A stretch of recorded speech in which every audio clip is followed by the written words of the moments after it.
नमस्कार मित्रांनो, सुख म्हणजे नक्की काय असते सिरियलमध्ये काय घडले आपण ते बघणार आहोत। आदिराज आणि नित्या देवीसमोर प्रार्थना करतात की ही लढाई आमच्या दोघांमध्ये आहे, आमच्याशिवाय दुसऱ्याला काही होऊ देऊ नका, सर्वांची रक्षण करा। आश्रयचा कॉल नित्याला येतो आणि खूप महत्त्वाची बातमी द्यायची आहे असं तो सांगतो। त्याच वेळेस ती स्पीकर ऑन करून बोलते, तिची ग्रह दिशा अधिकच बिघडलेली आहे, कितीही ठरवलं तर तिच्या हातातून चांगलं काम होणार नाही। आश्रय बोलतो, नित्या त्याच वेळेस बोलते, तिला चांगलं काम करायचं देखील नाही। राज बोलतो, तिने कबुली जबाब द्यावा एवढीच इच्छा आहे आमची, मी तिच्या मनामध्ये भीती पेरून आलो आहे, ती कोणत्याही क्षणी येईल, तुम्ही तयार राहा असं तो बोलतो। तयारच आहोत, पण तिच्यासारखा आम्ही उठसूट कुणाचाही जीव घेऊ शकत नाही, हा शेवटचं गाव आहे असं आश्रय बोलतो। आम्ही प्रयत्न करतो पण ती काय कबुली जबाब देत नाही, असं कवर चालणार आहे, हे चक्र कधी थांबणार आहे असं नित्या बोलते। आश्रय नित्याच्या बाजूने बोलतो, त्यासाठी मी प्रयत्न करेल असं बोलतो। बळजबरीने आश्रयला रेस्ट हाऊसवर घेऊन येतो। जे सांगायचं होतं ते मी सांगितलं आहे, मला गुन्हेगारासारखं इथं का घेऊन आला आहे असं तो बोलतो। त्यावेळेस बोलतो की मी काय बळजबरीने तुम्हाला घेऊन नाही आलो, पण मी हुकमाचा गुलाम आहे।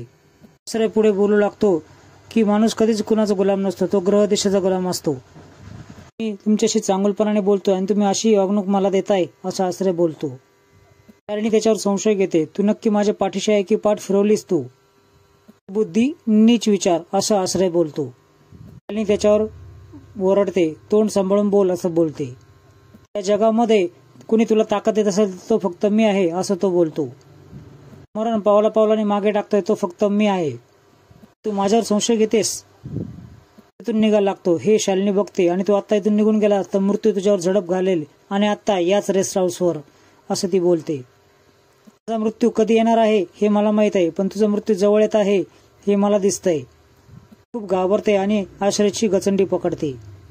मरायचं नाही, त्या पुड्या दे माझ्याकडे, मला त्याची गरज आहे असं बोलते। आश्रय तिला पुड्या देतो आणि या शेवटच्या आहेत असं बोलतो, यानंतर आपली भेट होणार नाही, पण अग्नी द्यायचा वेळेस मी हजर तिथे असेल। मला बोलते की मला मरायचं नाहीये, आणि हो, त्यांना शिक्षा केल्याशिवाय, त्यांना मारल्याशिवाय तर मरायचंच नाहीये। मला अचानकपणे ओरडते, माझा राजा असं बोलते। ते धावत तिच्याकडे येतात आणि काय झालं असं विचारतात। त्यानंतर ती खूप रडू लागते आणि म्हटले होते ना मी की माझा राजा माझ्यापासून दूर चालला आहे, आपण ज्या 25 वर्षापासून ह्याला सांभाळतोय हा राजा नाही, हा जयदीप आहे। तेवढ्यात आदिराज आणि नित्या तिथे येतात आणि आदिराज बोलतो, आयडे, जयदीप आणि आदिराज या दोघांची तू आई आहेस, तुला 2 लेक आहेत। रडत रडत त्याला मिठी मारते आणि माझा राजा असं बोलते, तिला खूप आनंद होतो। रेस्ट हाऊसवर शालिनीला आश्रयचे शब्द वारंवार आठवत असतात। ही शेवटची भेट आहे। सावरी जेवणाचा डबा घेऊन येते, ती तिला ताट वाढते तर तिला खूप तिखट लागतं। तिखट लागल्यानंतर ती पाणी मागते तर मुद्दाम सावरी पाणी खाली सांडते, ती पाणी देत नाही, तिला खूप त्रास होऊ लागतो। त्यानंतर ती स्वतः उठते आणि पाणी पिते। घरी हसत येते, आदिराजला घडलेला किस्सा सांगते आणि हसू बोलू लागते की सारखं सारखं पाणी मागत होते, खूप तिखट लागलं तिला। त्याच्याच नित्या येते की असं काही करू नकोस आणि एकटे तिथे जाऊ नकोस असं बोलते। अनुभवामधून शहाणं व्हायचं आहे, तिथे एकटीने जाऊ नकोस असं नित्य वारंवार सांगते। त्यानंतर सावरी हो बोलते, जाणार नाही असं बोलते। बोलतो, विषयाची परीक्षा घ्यायला जायचं नाही आणि आगीची परीक्षा घेऊ नको असं नित्या बोलते। त्याचं कौतुक देखील करतो। त्या छावणीमध्ये जाऊन तू तिला जेवण देऊन आलीस, मग राजमासाठी जेवण घेऊन येते, तिला उठवते पण ती जेवण करायचं नाही असं बोलते। त्यानंतर नित्या येते, नित्या स्वतःच्या हाताने तिला भरून घालते। ती बोलते की मला तिला म्हणजे शालिनीला डोळ्यामध्ये भीती दाखवल्याशिवाय जेवायचं नाहीये, मला तिच्या डोळ्यामधली भीती बघायची आहे। ती नित्या तिला जीव घालते आणि तू जर असं जेवली नाहीस तर आमचं लक्ष देखील कसं काय लागेल, आम्ही देखील शब्द देतो की आम्ही तिला घाबरवल्याशिवाय शांत बसणार नाही। आदिराज देखील शब्द देतो। आदिराज आणि नित्या बाहेर येतात, काय अवस्था झाली आहे आपल्या लेकीची असं नित्या बोलतो, तिला शालिनीच्या डोळ्यामध्ये भीती बघायची आहे ना, ती दिसणार, लवकरच दिसणार। शालिनी देखील बोलत असते की नित्याच्या डोळ्यामध्ये मला मरणाची भीती बघायची आहे। शीर्ष नक्षत्रातला माणूस मला भेटला जरी नसला तरी पण तिला मी देऊ शकते, आजूबाजूच्या लोकांना सर्वांना मी मारणार असं म्हणून ती फ्रेमवरच्या रेषा बघते त्या रेषा तिने प्रत्येक अपमान केल्याबद्दल मारलेल्या असतात. त्याच वेळेस सोमा तिथे येतो. हे काय आहे असं विचारतो.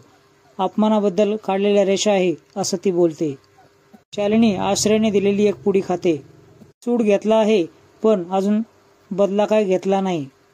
मी शांत झालेली नाही असं ती बोलते. विचारतो मग काय करायचं ठरवलं? जरी म्हटला असला की माझं मरण जवळ आलं आहे पण माझा त्याच्यावर विश्वास नाही. अजूनही सुरक्षा कडं माझ्या पायात आहे. सुरक्षा बंद माझ्या पायात आहे तोपर्यंत मला काही होणार नाही असं शालिनी सोमाला सांगते. मृत्यू नाही तर मी दुःख तरी देऊ शकते. सर्वजण पाहुणीच्या दुखवट्यामध्ये असणार. आपण ह्याच वेळेस चालली पाहिजे. संधी आहे त्यांच्यावर दुसरा वार करण्याची. संधी आहे त्यांच्यातल्या एका माणसाची बळी घेण्याची. देखील नित्याच्या डोळ्यासमोर असं शालिनी सोमाला सांगते. पुढील भागामध्ये तुम्ही बघणार आहात सर्वजण एकत्र बसलेले असतात. आदिराजला बोलते की तुझ्या मनात जे आहे ना ते सर्व करून टाक. बाकी सगळं देवी बघेल.